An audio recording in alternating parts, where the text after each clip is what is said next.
Hi, Dyslexic Genius here. What I'm going to talk about is Victor's small block Chevy, this 2-spring barrel like this. You'll see these motors in everything, from VV-11s to 260s to 300s. They built these motors. But what happens is these have a clip spring in them, which is very nice. And the main gear, the spring clips into here, and this comes down like this, and it runs, which is great. But what happens is you need to polish this out right here. I've done this with my 400 grit sandpaper. And then it runs in here. And what you want to do on assembly, and I'll talk about that later on assembly, you want to put some STP in here because this is just steel on steel.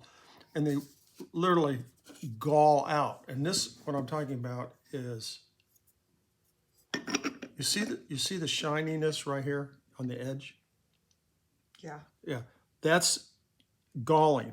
And you can see all the little ripples down there. This is from not oiling the machine over probably 100 years. And this is what the bearings should look like. So you'll need to polish this out. And the best way to do this is to use a brake hone. This is called a brake hone. You can buy these in any automotive store. And you chuck it into your drill. And then you put tension on it and you stick it in here.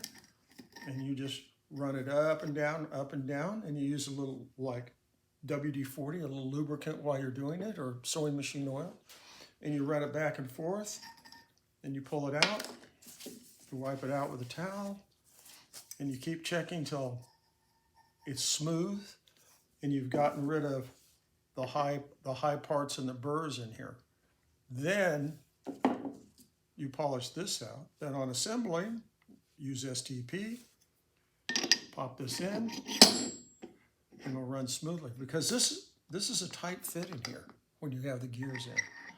And this is something on these motors you really need to look at because this will make it run a lot smoother, wind up easier, and play better for you.